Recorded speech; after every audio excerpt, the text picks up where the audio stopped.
and she sold them for the price of an abortion on Depop.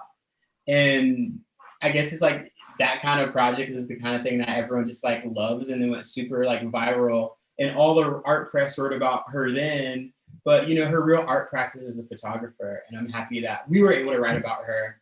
I think before she was on the radar, and really sort of supporting her key practice as a photographer. Right. So we're gonna switch gears now and talk about art publications as such, like more generally. So, and I wanted to put this to everyone. What are your thoughts about art and fashion culture publication in the age of COVID? And is print dead? As you put it, Sophie. I mean, I can just introduce that topic just for, this idea of is print dead has been circulating around. But I really, thanks to the GAD magazine issue 1 and 2, I realized the power of print. I realized how excited people were to contribute to a print issue of a magazine versus a digital magazine. There's just something special about having your word set in stone, having a tangible product that can then travel the world, but still a tangible product that could be sold in different places. There's just much more weight to paper. There really is. And then, through that experience, I'm definitely think print is not dead, it's here to stay. And now with COVID, it's a whole discussion, right? I think we can open it up. I don't know if you have any other thoughts to share. So on print, it's interesting. How do we decide? Do we keep publishing it as a print magazine to have some sort of weight to attract the type of artists that we want to see, that want to see the publication being perceived as very legit? But then if you do that to the exclusion of the digital tools, then you have to ask yourself, what are you gaining, as opposed to what are you losing by not using the sharing capabilities, not having the access to real-time publications? We have the daily in the name of GAD. So how do we want to be agile and publish things the moment they happen, or we have to plan for a month in advance, knowing that the print publication is going to happen, well, let's say 4 times a year? And I remember when we were searching for identity, I thought, if we were to become a coffee book at every single 4 seasons worldwide, what would that mean? So, but when it comes to COVID, it's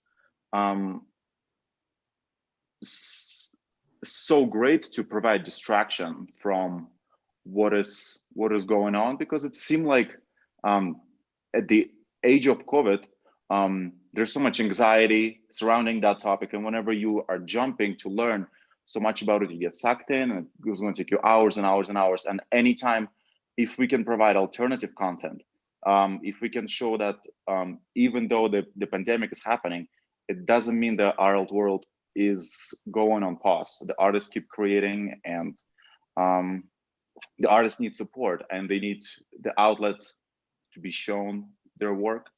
And yeah, and with that uplifting message, thank you, Ev. I wanted to get back to Chris and maybe pose this question to him, which is kind of as an artist working in the UAE, how important do you think it is for the UAE to have an independent art publication, and for art in the UAE to be covered by independent publications?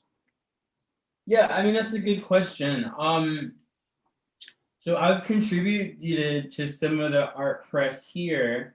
If I think about, there's a magazine called Tribe. I think right now they're on hiatus. They're really unique because they're a photography magazine only for Arab artists. And so I believe they're the only one that exists in the world that sort of covers this topic. Then they produced, I think, biannually. Then there's Canvas magazine. I believe they publish 4 times a year. And then there's Selections magazine. Our Canvas is every 2 months, and then Selections is 4 times a year, quarterly. And so that's kind of it. That is the art press that exists here. And of course you have GAD. and each of them sort of have their own niche. There's also Harper's Bazaar Art, which isn't a real art magazine. It's more of a conduit for selling ads in fashion. And then so this is kind of what you have. And then, you know, sometimes you might have a big writer who either lives here and convinces art form to write something. But in general, that if you're an artist here, you're going to be written about in one of these places. And if you're an emerging artist here, none of these places besides GAD really talks about you. And so I think there's a big gap in the market to kind of have more critical discourse. We also have two really great writers who are at the National who try to cover what's going on. I think they do a really lovely time sort of telling you what's sort of important to an extent. And there's a website called Magpie, which is super on the ground. It knows a lot about what's happening here, but they exist online only, and they're more focused on giving you a list of an event listing more than like critically telling you, you know, what happened about a really great show, if that makes sense.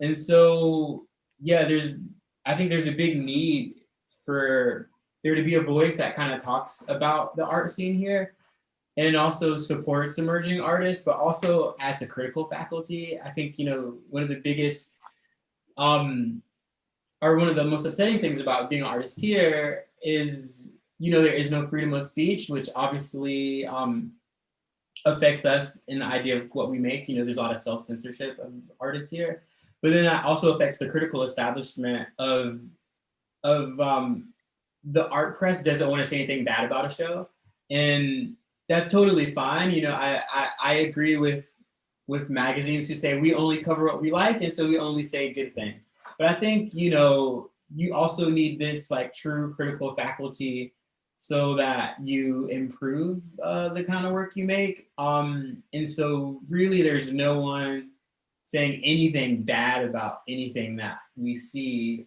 which is another element of why I think a truly independent voice is important. And, you know, the cool thing about GAD is because they're not based here, you guys can have more leeway to say what you want. You know, the National is not going to say anything bad about a gallery or artist here.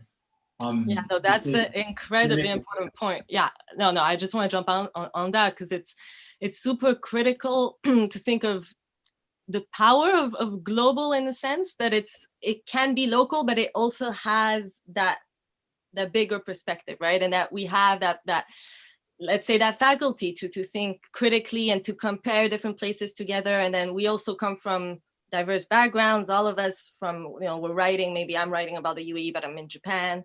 And so that exchange that facilitates, I would say, just like deeper criticism.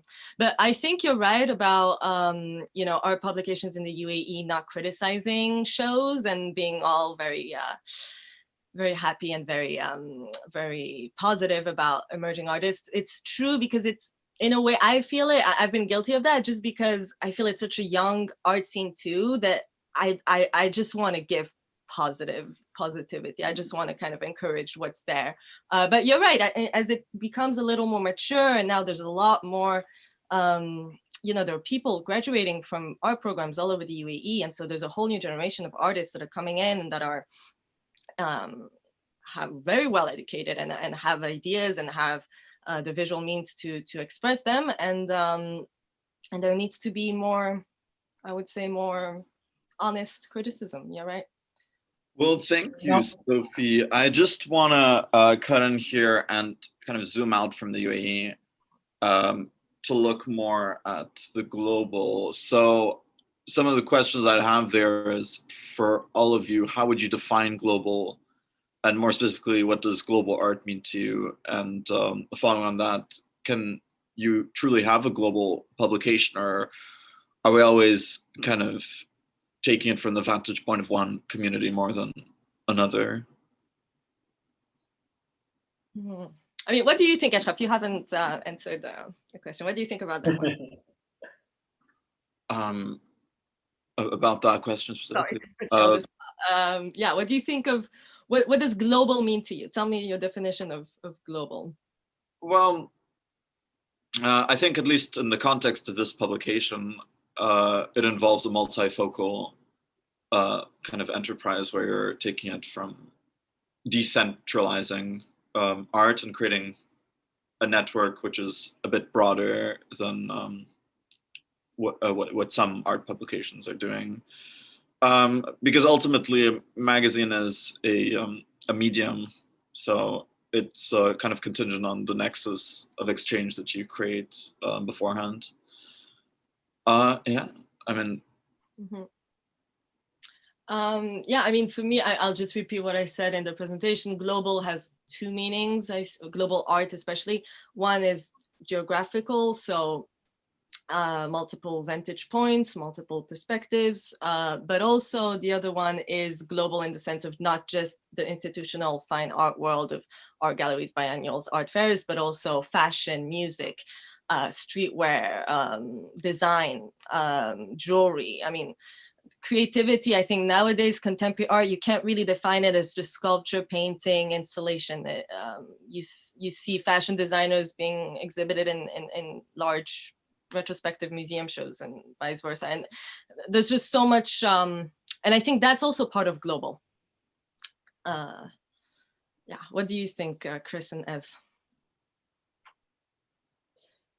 I think, honestly, I just want to maybe go back a bit. Is you showing that merch was really amazing. Like I knew that you had done it, but seeing, I think also the installation of the merch and how you thought through it, I think was both A, really humorous, but B, like really awesome. You know, people in the art world want you to make a choice. They want you to say, I am an artist and nothing else, right? And if you have a job, you're kind of discounted as not being a real artist and not fully in. But every person I know has a hybrid practice. You know, I just curated a show and everyone in the show was a graphic designer or illustrator or animator for various reasons. But, you know, everyone has to make a living and everyone's interested in a broad array of things. And so, you know, when you say global, I'm happy that you're not just talking about a location, you're talking about a mindset of what's relevant and then using an artist's lens to talk about that thing, you know? So, you know, fashion might exist as a separate sphere, but you can totally analyze it from as an art enterprise. And I think that's something that is both implicit and explicit in what you're doing. If I can just briefly ask you a question. So I know you had this phrase on your merch. It said something like, Abu Dhabi is the new Calabasas. Yes. Can you tell me why you use that? Because I've always been really curious. Sure.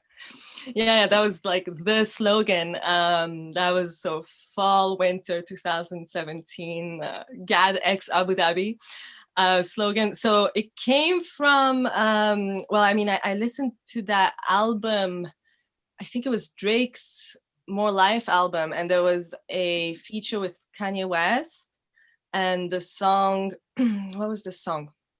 I forgot the name, but there was a song. And then they one of the verses said, Calabasas is the new Abu Dhabi.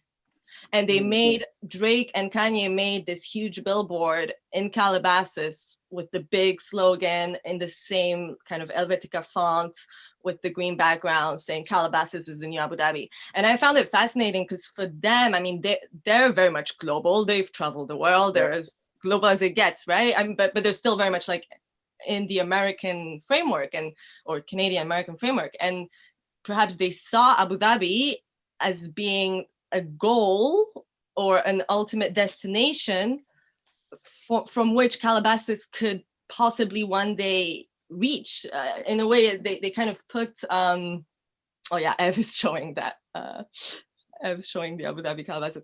Yeah, so it's, I mean, I thought it was a great kind of parallel between also Calabasas and Abu Dhabi, the city of Los Angeles in general being so kind of new and highways, etc. Like I saw a lot of urban infrastructure parallels between Abu Dhabi, Dubai, and LA. And Calabasas has a very young history as well, and it has made a global impact because of pop culture. So I found this when I heard this verse, I was like, oh, I want to kind of twist it around, you know. I want to have Abu Dhabi's the new, or Calabasas. Abu Dhabi's the new Calabasas, not the other way around. Let us not forget that like 30% of women in Dubai try to look like Kim Kardashian. That's true, exactly. And that actually came to Dubai multiple times, and I mean, there's a lot of, perhaps also reality TV. I mean, that whole kind of Calabasas lifestyle, the sun, the, fast cars, that ideal, that cliche, there's a parallel between these two kind of cliches, I think, of Abu Dhabi and Calabasas.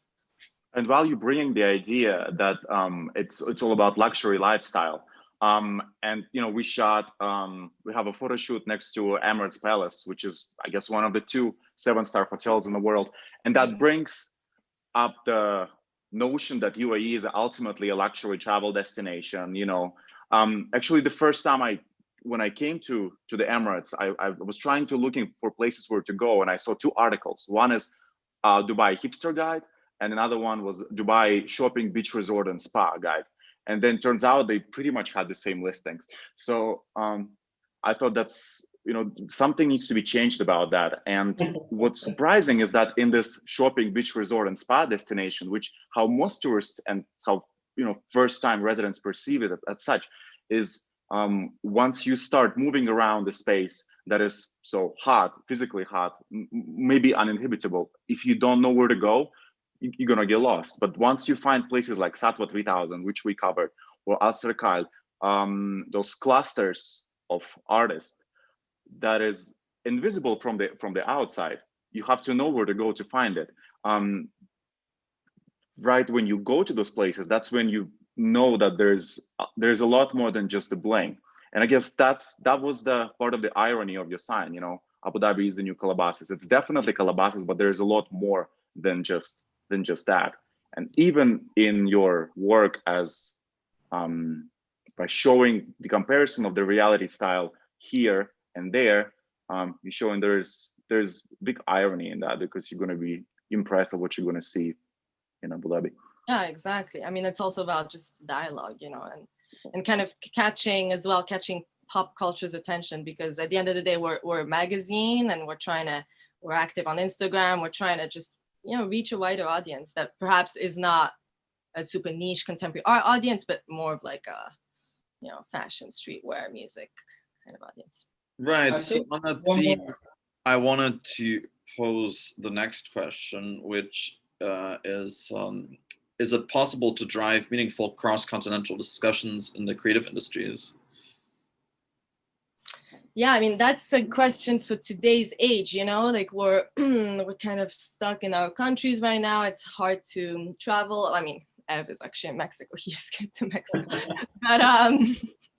but it's hard to kind of, with, borders closing, etc. There's nationalistic sentiments kind of rising. And I think now more than ever, we need to continue this kind of global mission, cross-cultural mission, just for the fact that it can, they can bring, as Chris was saying, it can bring a larger perspective to art criticism. It can, and it can foster, it can foster dialogues between emerging artists worldwide, because perhaps we don't have access to these big names institutions, but if we have access to each other on different continents, that cross-continental network has value, right? And so that's the story of the GAD issue 2, that magazine that we printed. Like, so many people got involved, and it was a kind of volunteer experience. I mean, the whole GAD, it's really been kind of non-monetized, really. It's been just out of pure generosity and contributions from people worldwide, but they were really, really excited to kind of publish in a magazine that would be printed in Japan and distributed in Japan and UAE and US. And that's the beauty of, I think, our age and the internet and the fact that we traveled, is that we have this cross-continental network, and we can build on that. Well, on this wholesome message, I just wanted to kind of also pose it to the other members of this panel. how do you think that GAD has contributed to the UAE art scene over the years in terms of impact? Well, I'll just say that, you know, some of my favorite artists just in the world, a few of them live here in UAE, and I always think that they're not covered enough, right? If I think about like Rami Farouk, who is this like really great OG of the art and design community, he's just so great, and he's only been in the Sharjah Biennial once, which I think is such a crime. And I feel like recently the National wrote about him. They were like art impresario, like does a show. It's like he's not an art impresario, he's an artist, you know. And I feel like just the context and framing of how they talk about specific people here, it really kind of bothers me. Or if I think about Hashel, who was on the cover of GAD's most recent issue, you know, you guys gave him more space than anyone has before. And he deserves that kind of pride of place, and his work deserves that kind of scrutiny and magnification. And so I think, you know, the impact that GAD's had is been really, you know, probably the only place to talk about people in the correct context. You know, because lots of people have covered Hashel in the context of, you know, he has a space called Bay 15, which is a artist-run gallery essentially. But how many of them talk about his practice and actually look at the work and, you know, does the groundwork based off that? And so I think that is the impact is sort of just actually being on the ground and covering the things that are interesting. Because there's a lot of really great young artists here who, like I said earlier, sort of ghettoized because we're here in Dubai and not in New York, where, you know, the art press exists. And, you know, as much as when we talk about Global Art Daily, you know, it is global in the sense that every magazine has that market that they kind of focus on. And if you think about, you know, Art Forum or like Spike and all these places, you know, they talk about the cities where they're really from. 80% of the coverage is, you know, about New York or is about Berlin. So it's great that we're talking about Buenos Aires and we're talking about UAE, all these other places. Right. So I wanted to ask, in terms of kind of now that we've looked back on what we've been doing, what do you see for GAD in the future? Which direction are you looking to take this in? And I think I want to divide this kind of into the short term and the long term. If you could say something about the next issue, maybe, Ev. Sure. What we started to do recently was the e-issue format, which is different from the previous format where the articles would be posted online, and they're not particularly tied to any location, or they're not tied thematically.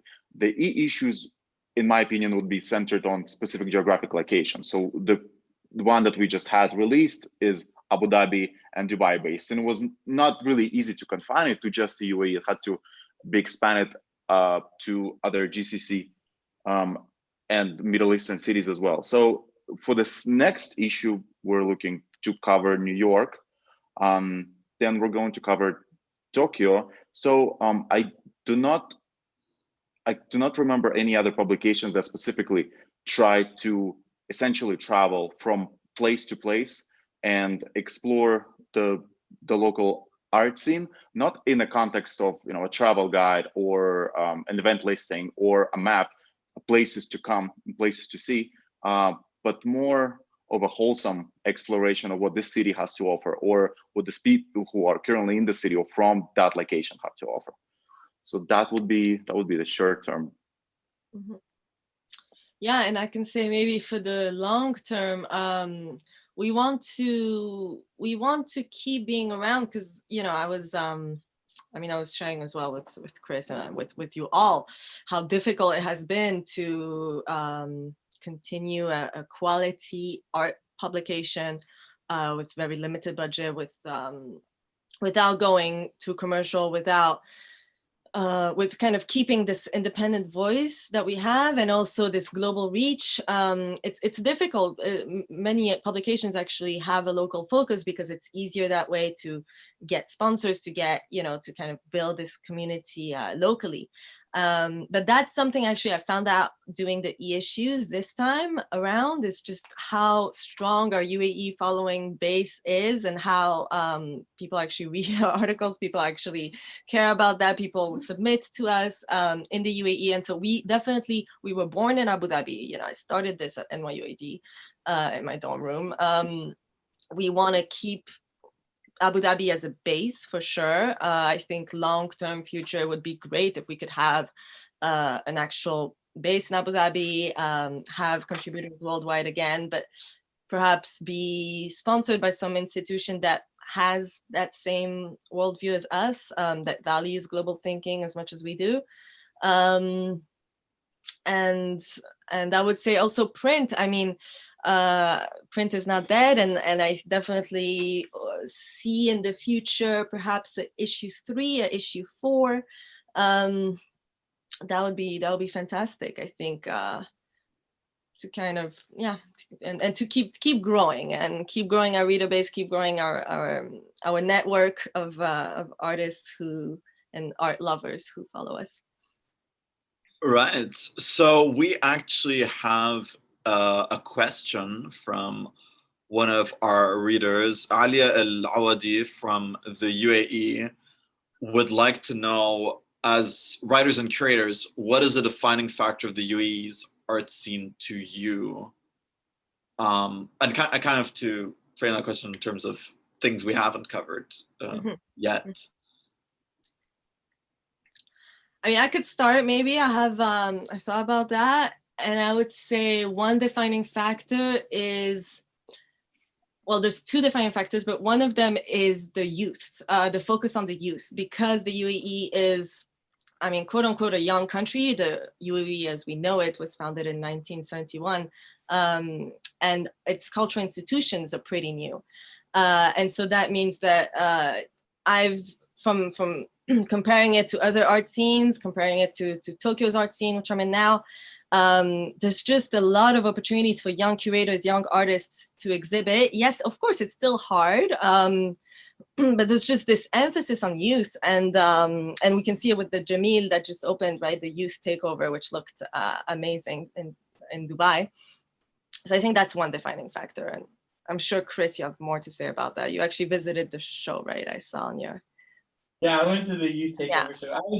I was in the Youth Takeover last year. It's a really great show. There we go. Yeah, Sophie's completely right. I mean, I would say the opportunities that exist in the UAE as an artist are really enviable. And a lot of my friends who live in New York, they're just like, you can do that. Like literally, I think if you have great concepts and you're making things that are interesting, it's relatively easy to get it shown somewhere. And build an audience around that. There's so many spaces. They're not normally artist-run spaces. The only artist, well, there's always a new artist-run space that exists for a temporary amount of time. But I think at the institutional level, there's a lot of interest in just trying to build up a scene and a community. And it's hard to say if it's working or not, because there's a lot of pressures, I think, for artists being here. Like you said earlier, Sophie, there's always new graduates who are graduating undergrad programs in UAE. And it's just sort of this ecosystem that is sort of developing at its own pace, and it's always accelerating.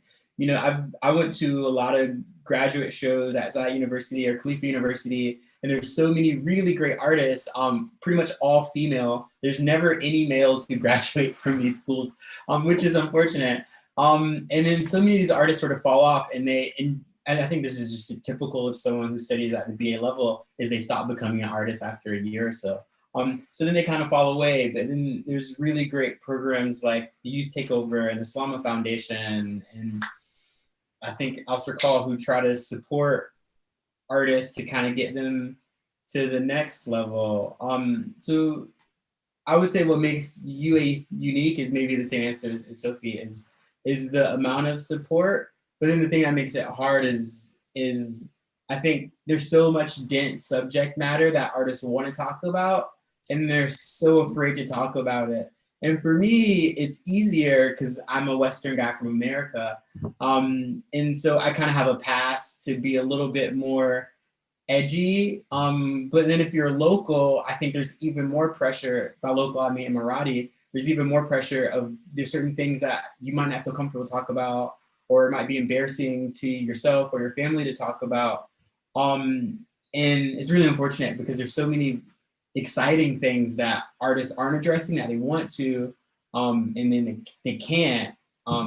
So that I think that's another thing that makes us unique is this sort of self-censorship. Yeah. I mean, I think for sure that was actually my second point. You like on the same wavelength.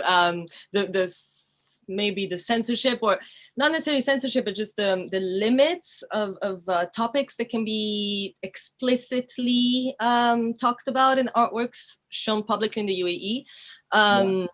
But at the same time, I think that actually creates this kind of extra creative, like extra, it gives a boost for artists to find ways to talk about these topics without being so explicit, right? So like you find new innovative creative ways, and I think that in itself is the magic of the UAE art scene. Like there's you know, whether it's like subversive messages, whether it's like glitches in video art, whether it's different languages, or you know, subtitles without someone actually saying it but just having it in subtitle, or there's just different ways that I found that artists have talked about you know, serious issues in the society, and actually it's a great way to further that conversation within the youth, within society at large. I think artists are thinkers first and foremost, and artworks are just their you know, visual thoughts. And we haven't talked about the large immigrant population that is so characteristic of the UAE. And I always notice how, you know, the question, where are you from? In New York, it's a conversation killer. And in Dubai, it's a conversation starter.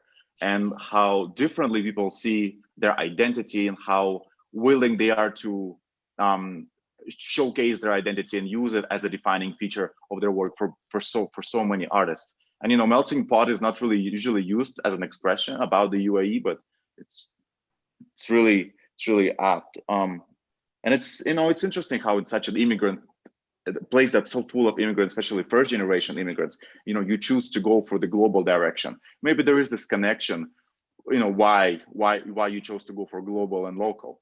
We've been hooked, as from the time we go to the university, of sitting at the same table with people from numerous nationalities. Just stop being surprised at the diversity of the world, because, you know, it's it became our second nature to be in this really diverse space. And it's amazing for us not to just feel that diversity in the bubble of the university, but as you venture out. Especially, it was amazing to see that in the art community, the art parties, or the art biennales, to see people from all over the world. It's so amazing to have that experience. Exactly. I mean, just the fact that we all met in the UAE, all of us, and like, look at us now from New York, Mexico, Tokyo, like Dubai, like we're all, it's just speaks of, like, I would say the future of the UAE as well. It's a country, very few countries can say that today. It's full of first generation immigrants, or second generation immigrants maybe, who came to have a better life. It's kind of what the US was maybe at the turn of the century. Do you have any thoughts about that, Chris? Am I going too far, or? No, I think you're right. I think, you know, one thing that's kind of weird that I realized very recently is the UAE art scene is always not reinventing itself, but it's like it's like going down a spiral and looking at itself again, if that makes sense. Like there's these like loops that the scene goes through, and I think it's because, like Ed was saying, it's a really big expat community, and so everyone here are a lot of people who have an expiry date, you know. So a British person who lives here might be here between 2 and 5 years. You know, there might be someone from Palestine who's been here for 20 years. But regardless, because everyone's here, or at least expats are here for a fixed amount of time, there's always new energy of people sort of rediscovering Abu Dhabi or rediscovering Dubai. And I was recently looking at the Dune magazine, and they had an issue called Emirates Now. I think it was published like 8 years ago. And it's so funny because there's so many works that are in that magazine that I'm seeing artists make now, because the cultural memory is so short and people are here such a short amount of time that someone goes in there here and they like discover Satwa and they say, oh, well, what's really interesting about Satwa is that they have these like in Satwa they have these, for example, they have these like fake perfumes, and it might be called like beautiful lover, and lover spelled wrong or something. And I've seen so many artists respond to this over the years in a way that defies art historicism, because no one knows these works existed in the past. And so it's really funny to see the artists like rediscovering the place over and over. I think is something maybe very unique to hear as well. I'm not sure if that makes sense, but thank you, Chris. So I think we're running out of time. I'm just gonna give it back to Sophie to deliver the concluding remarks before we end today's session. Thank you very much, Ashraf, for moderating this. You did such a great job. No, I mean, I just want to thank everybody again for taking the time out. You guys are on different time zones too, so thank you. I think we covered a lot of what GAD was, GAD is, and what GAD will be in the near future. We also owe so much to the UAE, and that's why we also focused a lot of this conversation on the UAE art scene. It's really where most of our readership is, and we'll always cover the UAE art scene going forward. And yeah, I mean, this is the first edition of the GAD Talk Series. As I said, there's going to be more in the future. There's going to be talks about exhibitions that are happening during COVID, whether it's in the UAE or abroad. Different talks about digital networks in the COVID art world. Different talks that I have planned. So I hope you guys will enjoy those, and yeah, stay tuned. As always, all the links are going to be in the description box, and you can always shoot us an email or DM us if you want to submit anything to GAD. Our door is always open. So thank you, everybody. Thank you. With that, I'll end.